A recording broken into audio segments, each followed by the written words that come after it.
Every fitness coach thinks that the reason they are stuck is because they have a lack of leads. That's just not the case. Hi, my name is Hunter and I hit 250 grand months in an online fitness coaching business. And the thing that got me there was not acquiring more new leads. It was getting the most out of our already existing lead flow. But I couldn't have done that by myself at all, in fact. And the reason you're stuck at 20 or 30 grand and still not making 100K a month is that you built a business that still needs you in every single seat. Okay, you're required to run every process of your business, or at least most of them. And the truth is, if you get more leads now, it's just going to put more work on your plate, sink it in your lap, drawing you further from the work that you really should be focusing on. And at this point, you're making good money, but you still don't have the flexibility and the lifestyle you were hoping for from an online business. So in this video, I'm going to show you exactly how to get that. Today, I'm going to show you how to make 100 grand a month as an online fitness coach. Look, I'm not talking to those of you who are just getting started. I'm talking to you if you're doing 10 plus K, but most likely you're in the 25 to 50,000 range. You've already got some lead flow, and your issue isn't really lead flow. It's now putting better systems in place so that you can maximize what you're getting for that. That's exactly where we were at, and it wasn't until we got to around 60K where we were bottlenecked, we were stuck. And then at that point, we put in the right systems, we got the sales infrastructure, and we got better at getting the most out of each lead through different marketing channels to allow us to get up to the 250K a month with really no additional lead. In fact, even less leads than before. Crazy, right? So here's how we're going to do it. I call it the Clients for Life engine, okay? There's 8 parts of it, and I'm not gonna hold anything back. I'm gonna break down in each step, and this is gonna be a master class. This is gonna be more in depth. So if you're looking for something more surface level, then this might not be the video for you. But if you want real actionable steps, then that's what you're gonna get. All right, so we've got 8 different steps. As I mentioned, the first one is the content machine. Okay, that's gonna be how we get attention and get eyes on your offer, on your product. And we talked about not necessarily needing more leads. Attention is the first part of that, but you may be finding that you are putting a lot of time there right now, and that's totally cool. We can probably maximize what you're doing for a little bit less time involvement. I'm going to teach you that system. Number 2 is the lead engine, taking that attention, turning that into leads efficiently. The trust loop. So starting to build that relationship once you do have people in your pipeline, which you already have those people for the most part. How do we further build that relationship so that they're more likely to sign up for something and buy it? 4 is, if they are signing up for maybe a phone call with you or a Zoom call, some sort of way that they're going to sign up for your system, they still have to show. And so once they book, that's the point where a lot of people begin to really consume your content. They do a deep dive to see, hey, can I trust this person? And that's going to be the deciding factor. And are they going to show or are they not? Finally, the deposit filter. Once they do show, we're not even going to do a full pitch to them. We first are going to require some sort of minimum requirement financially to then do the full pitch. We'll talk more about that in the future. The homework stack, once they do give you the deposit, we want to teach them what coaching is like before they even become a client. So we're going to give them homework that replicates that to make them understand and see how awesome it is to be a client. Finally, the close framework, how we're going to handle that last call where we do our full pitch to our program, and then the lifetime engine that is keeping people as clients for a long, long time. Keep them coming back so you don't always have to go find new people, constantly resell, upsell, ascend your current folks. So with that, let's move on down the content machine. So this is getting eyes on your offer. The content machine, we're getting eyes on your offer. And so I want you to think about attention. This is before they give you the information of their name, their email, their phone number. This is just them seeing you out and about. This could be a billboard, this could be a poster. Most likely this is a post that you're making on Instagram or Facebook. What we want to do is take your current content that you're already writing, you're already creating, and then we want to feed all of that to your AI. All right, so we're going to create some content for the upcoming week based off of promotion we're doing. This is like me actually doing real content for our business. So there's a great framework that Jeremy Haynes, who I'm in his mastermind, by the way, super smart marketer, he talks about messaging. And when you're doing your messaging for your marketing, there are 3 areas you want to focus on. Area number 1 we have is problems. So think about the person that we're talking to, your potential client. What problems do they have? What circumstances do they currently are involved in? So, what's their life situation like? What are they feeling? What are their emotions? All that good stuff. And then finally, what are the desired outcomes that they want? And so when I'm thinking about planning out my marketing for the week, what I'm going to be doing is thinking about what are those problems, I need to speak to those, what are those circumstances, and then what are those desired outcomes that these folks want. So in a previous video, I'm not going to go into detail today, but I use Claude heavily for our Facebook posts and our email broadcasts. Now, I train Claude quite a bit on voice, sourcing from our brand faces content already. I basically would take transcriptions of her voice, her content, drop it in and give it a bunch of samples to use it now to create content, and she doesn't have to be a part of it as much, but it's still true to her voice, sounds like her. So I'm going to just list out problems, circumstances, and outcomes. Let's start with problems. So the demographic we're speaking to is more somebody who, it's not like a beginner fitness person, it's more of, somebody who's already fit and they want to get shredded, right? And so what problems do they have? So one, they are frustrated because they aren't as good of shape as they think they should be. So again, these folks are fit, but they're not shredded. And so they feel like they're doing all the right things. But what got them to where they are today is not what will get them to the next point. And so some examples of this are, of course, we have, just focusing on calories and protein. Now these people are going to need precise timing. They're going to need to track carbs tightly, and they're going to need to put additional effort in to their workouts. And these people also will probably benefit from additional supplementation as well. So we have, several problems, and I'm just going to keep going down the line. So some of the circumstances that they have is, one, they might have a family, a spouse, a partner, and kids that they don't think will support them going to the next level, so to speak. Their other circumstances are they've worked with coaches or done programs who have basically repeated the basics back to them, keeping them stuck.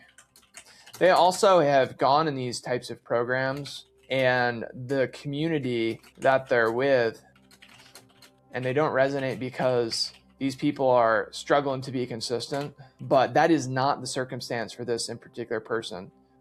This person is already consistent. They just need an adjustment. It's not a lack of effort. It's a lack of strategy. And of course, so now if we come over here and we look at desired outcome, there's a few pieces. One is has a desire to see what their true potential is. Two, wants to just look really freaking amazing. They don't want to be average. They want to be above average and even beyond that. These might be people who are high performers in their career, and that's just how they live their life. They want to be shredded, quite simple. So we've got some list of problems, we've got some list of circumstances, and we've got a desired outcome. So now what I would do is I would feed this into my Claude. And again, I've got this trained up. So I've already shared with Claude the links that I'm going to use for tracking. And I've also, just trained Claude up on our brand faces voice. So now I'm going to drop this in, go in here, and I'm going to paste. And I said, I need Facebook posts and emails for now through this upcoming Sunday. Also, note it is 4th of July, so keep in mind the relevance of the content around that. We want to push call our program Snatch Scholarship. And here are the problems, outcomes, and circumstances that our desired client has that this marketing should speak to. Paste that screenshot I took, it's gonna write it. So we'll wait for this. All right, I already answered its questions for me. So here we've got our campaign. It's telling me the links it's going to use for each part. And again, it's going to label each of these emails. It's going to give the topics. Now, these are going to be 90% of the way there, but they are certainly not ready. So I'm actually going to go through and scan each one of those and make sure they look good, sound good, have enough of what I want. So I'm gonna start at the top, and we're gonna start by scheduling out emails. So Thursday, we're gonna send this out today. I'm gonna go to Go High Level. All right, I'm gonna go to marketing, and I'm gonna go to emails, and I'm gonna go to create campaign. I'm gonna go to blank, and I'm gonna go to plain text editor. I'm gonna go through each one of these. And so I'm just gonna keep it as is, how it has listed. These very well may change once I start scanning. So I'm not scanning it until I've got it in the actual email builder. I'm also thinking about spacing when I'm doing these emails. So notice how it's like all blocked up. I want this to be in nice small chunks from sentence to sentence. So people maybe have to read 1-2 sentences max. So I'm just going to go through and format it so it is in that format. Notice how I always also use the plain text editor for email. It's just going to have the highest deliverability. It's going to have the highest load time. So that is an email. I go through, I read what Claude wrote, and then I add on top of it. As you can see, it still takes a bunch of time. It still takes effort for it to be good, but it was still way quicker than what I would have done from scratch. So now after I've done my edits, I'm going to go back through and I'm going to read it again and make sure it all sounds good. I read it out loud as if I was reading it in my email. So what did this take me? 10 minutes, 15 minutes for an email. That would have maybe taken me 30 minutes to 45 minutes without AI. So now I go to save, I'm gonna go to send, I'm gonna do the name, and independence from the diet cycle is kind of weak. The difference between fit and shredded. And we're gonna go smart list. So we create smart lists so that we market to people who haven't taken this yet, and we don't bother the people who already did.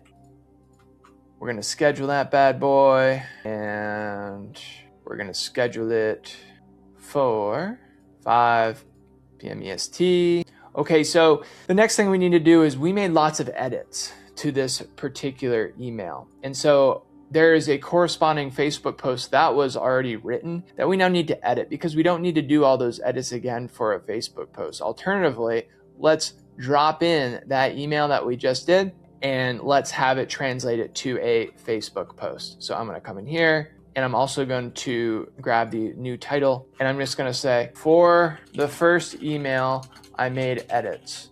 I called the subject the difference between between fit and shredded, and then I paste the email. And now I'm gonna say, can you adjust the corresponding Facebook post so that I can post to go along with my edits? Boom. So now what I'm gonna do, I'm taking this, we're gonna take our post, we're gonna paste this edited Facebook post, do the spacing like we did for the email. Again, just making sure there's a single idea, a single sentence per line so it's easy to read. Cool. I'm gonna grab my call to action link. All right, and then I do have a Google Drive of images that I can grab. All right, and then I schedule and I will post it. And then in this particular case, I am doing a link in the comments, call to action. I will paste the link down there.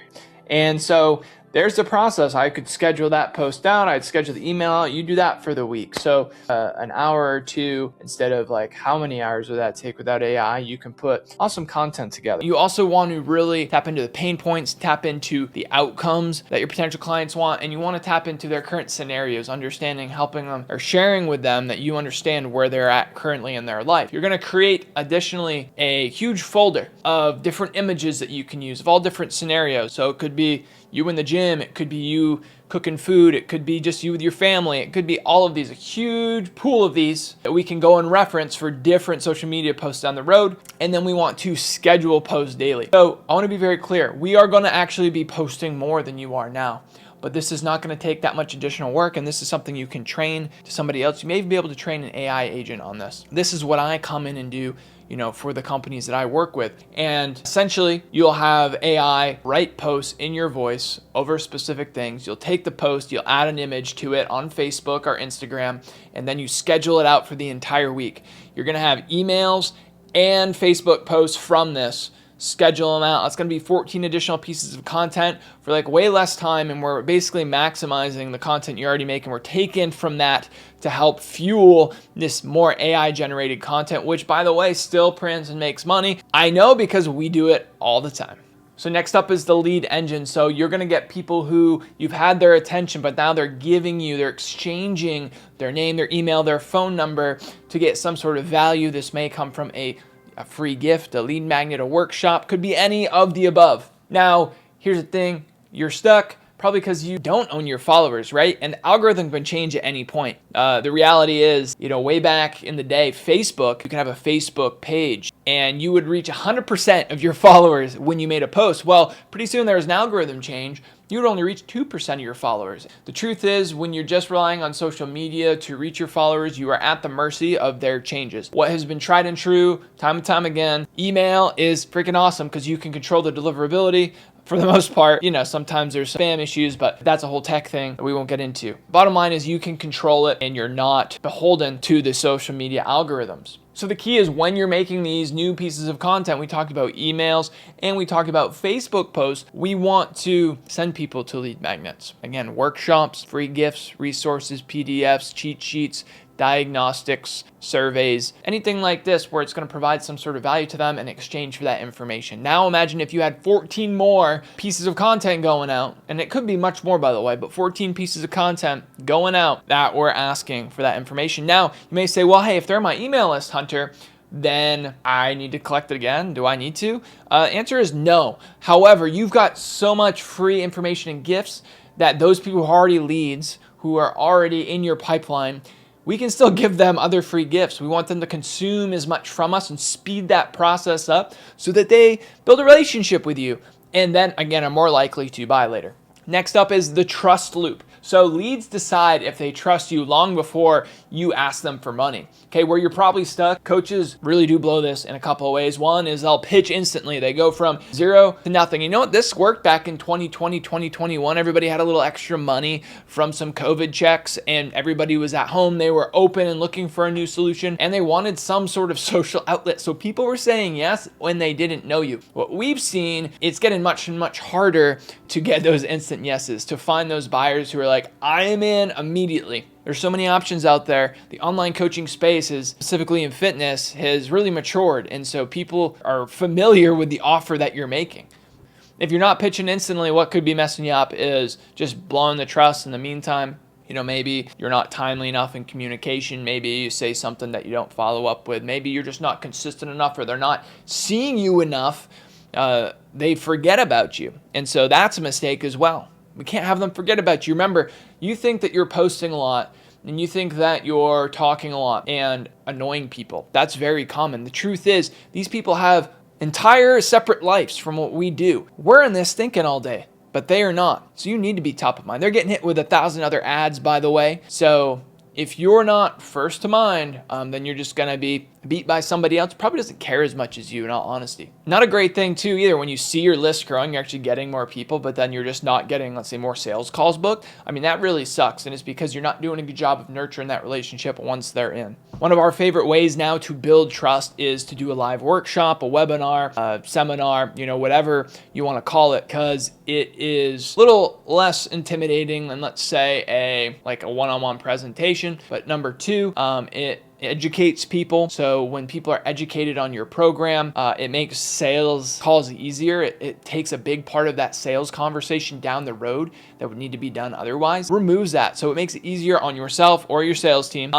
Number three, the more time that they spend with you, just watching a video, consuming a video, reading an email, that all adds up. Those are little notches kind of on the belt to build that relationship. I think of them as dating your clients. Well, if you go on one really long date, that's the equivalent to probably so many pieces of short form content that they've consumed. So get them on a workshop on a topic that's relevant to them and have multiple topics over time. Just start with one to begin, but have multiple topics that might hit different people or that the same person might be interested in multiple topics. And either way, that's going to grow and build that relationship. So the second way that we build trust is, again, constantly making offers. And so we have a 2-call sales process. We have what we call a set call, and then we've got a close call. On the set call, it's just a free 20-minute conversation. We do it over phone, and we basically do discovery with a client. We learn about them, ask them what they're struggling with, what have they done in the past, and then start to figure out what their pain points are. Link it then to how we could help them, but we do not pitch them on that. So that particular call, we put a price tag on it. We say, hey, this call is valued at $297. We're going to dive deep. We're going to help you out. And in month 1, it might be called a kickstart call. In month 2, it might be called the menopause breakthrough call. In number 3, it might be called the get ripped call. Whatever name it is, you hit them and you offer that up via email to your list, and you're going to get responses of people wanting to book. Now, you're going to best manually book these with people. A lot of times people won't just go to a calendar and do it, but you want to send this offer out frequently, at least once a month. We do it all the time to people who are at different timelines in our pipeline. Like some people might be fresh, like within the last 30 days. Some people we might hit up and who got into our pipeline 6 months ago, but rotate those names constantly, and you deliver this through email and SMS blasts. All right, so the show up system, they'll be booking calls with you, whether it be out of your webinar or out of your workshop, or it could be out of some of those more frequent messages that we send with the different names and call types. So what you want to do once they book is, this is a period where they're going to maybe do some more research on you. They're going to see, hey, are these people for real? And if they see any red flags, they're less likely to show. So one, high frequency email. We send about 6 emails a day that are highlighting different pain points. We share testimonials, like thinking about any objection that people may have, and questions that come up on sales calls, like talk to your sales team. If you're the sales team, talk to yourself and create content. This can also now be done with your trained up AI. And do that, 6 emails a day, 3 to 4 days, however long that calendar lets them book out. Typically keep that calendar range around 72 hours, so they're not like booking out for 2 weeks later. Okay, number 2 is homework. So once they book it, you want to assign a small piece of homework. Now this could be asking for them to send food pics. This could be send progress pictures. This could be to watch a video or a course that you've created, and consume that and require that. And give them a clear call to action, like, hey, text blank when you're done with your homework. And when they do that, that just lets you know that they're qualified, that they have high intent. And also say, you know what, if you don't complete this homework, we may have to reschedule or cancel your call. And that gets a lot of buy-in and quickly weeds out the people who, we don't cancel calls if they don't do the homework. Typically, we'll still stay there, but we could reroute them to a different salesperson, or we just kind of know going in that it may not be a show. And then number 3, have a real text confirmation. You can send a selfie video of yourself to them, say something personal, maybe if they filled out an application or you've got data on them, like maybe mention some of that. But the more personal that you can make it, in that sense, it's going to increase that chance for a show. Next up, we're talking about the deposit filter. So when they do show up for that first call, hey, we're not taking our full pitch here. We're not spending 60 minutes pitching our whole program. We, again, are doing basic discovery, pain points, learning about their scenario, and then we are essentially saying, hey, I think we could help you. I think you could be a good fit. We want to build a custom program for you in the next call. In order to do that, it's a deposit of $297, or it could be whatever amount. This is going to go towards your program, or any program that may fit your budget, and go from there. And so if they say yes, great. If they say no, then you can step them down. We'll step down as low as $49.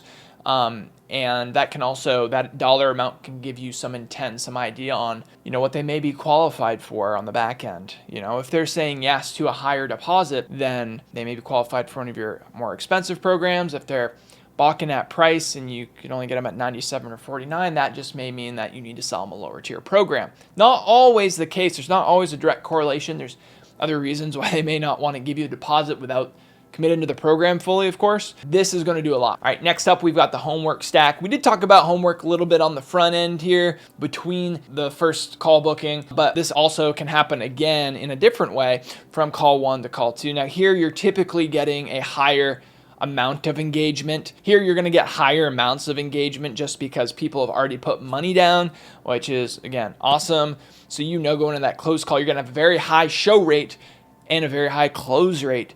The alternative to this, by the way, is one call closing, and we've just found this to be a more successful strategy in our setup. So you may or may not find the case, but this is what we do and what works, and we keep trying to test 1 call, and 2 call just keeps beating it out over and over. So the 3 steps here, as I mentioned this a little bit. Number 1, a digital product. Send them something that is going to be valuable. Maybe that handles an objection or a problem that they identified on that initial set call.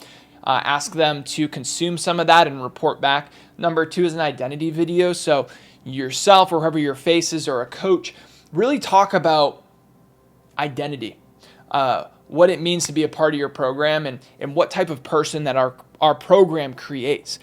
And talk about the language and the conversation, how this person thinks, how this person talks. It needs to be very empowering. And if you can create that video and also embed some objective handling, so spousal objections, money objections, how they think about money, how they think about not having enough time, then that, and then again, linking that to their outcome that they've identified to you on that set call, that's going to be a really powerful homework stack that's going to get them to show up powerfully, ready to buy. Next up on the close framework, this is very, very important. Most people when they're closing, they are saying, hey, I've got option 1, 2, or 3, which one sounds like the best fit? We want to come from a prescriptive stance. So we may have a list of 30 or 40 different versions of our program. You could have full service, which is nutrition and fitness. You could have, again, just single service, nutrition. You could have bi-weekly check-ins. You could have weekly check-ins. You could have Zoom. There's so many different options around fitness, nutrition, and accountability that you could account for. They need to know none of that. Okay, what you need to do is take their problem and then link up the one program that's best for them and give it to them. Make the decision easy. Say, hey, this is what you should do. And then if they object after 3 or 4 times of you like fighting back a little bit, when I say fighting back, whatever their objection is, you got to have a rebuttal. You got to be able to come back and say something to keep them convinced that this should be the best program for them. Then you can step them down. So here's what we do. If people actually don't close, we do always have a group program that, again, the margin on it for us is very good. So we can really give it away for free as long as we have a certain amount of people in it to cover our overhead. But if they do not close, then that deposit that they put down, it's now like, we want to still give them something, of course, because if we don't give them anything for the deposit, you're going to have high chargebacks, you're going to have people not happy, you're going to have refunds. You don't want to deal that, screw up your processor, or, we want to still help these people. So we put them in our group program for a period of time. So that way they are getting fulfillment, and that's truly something that, they can afford because they're most of the time objecting because of, money. All right, and this is the part that nobody talks about. It's the lifetime engine. And so this comes after the sale. If you ever heard the saying, book an appointment or book a meeting from a meeting, that's what we're doing here. When somebody signs up, you get them all their onboarding information. We are now booking a couple of appointments. We're booking an appointment for 6 weeks out to do a check-in. Now, 6 weeks out, this is for us to give them an option to ascend. Okay, so if they came in on single service or they came on some lower tier, if they're loving it, if they're getting their first win, which hopefully is happening within that first 6 weeks, we're looking to upgrade them. Now, an upgrade could also be an extension. We're also booking an appointment towards the very end, like 3 weeks before the end of their program. So if they signed up for 6 months, we're hitting them at, let's say, 5 months, and we're talking with the coach throughout it to see how their process is going. But we've got these 2 appointments now, which are, again, more sales calls on the calendar, opportunities to upgrade. And what's important a lot here is communicating with your coaches, seeing how that client's doing, seeing what they're struggling with, seeing what their wins are, and bringing that up on the call, and then offering solutions to help them extend. Now, again, think if you never lost a client. If you never lost a client, you probably wouldn't have to market. You'd have so many clients you wouldn't know what to do with. And so if we can find ways to continue to keep people in our universe, that's less money we have to spend on ads. That's less energy we have to put in onboarding. We also know those clients that stick around for a long time end up being less and less of a headache. Most of the time, not always true. So there's the overall framework, the 8 steps in my Clients for Life framework. Now you can go in and implement this all yourself. And of course, there's more nitty-gritty details that I share in my other videos. But if you'd like me to actually do this for you to come into your business, get somebody who's done this before, book a call with me, fill out the short application, and I'll see if I can help you. Alternatively, I've got another great video. It's called Give Me 15 Minutes. I'll show you how I scale fitness coaches with AI, no BS. And it's going to help you with some of these strategies we talked about in this video.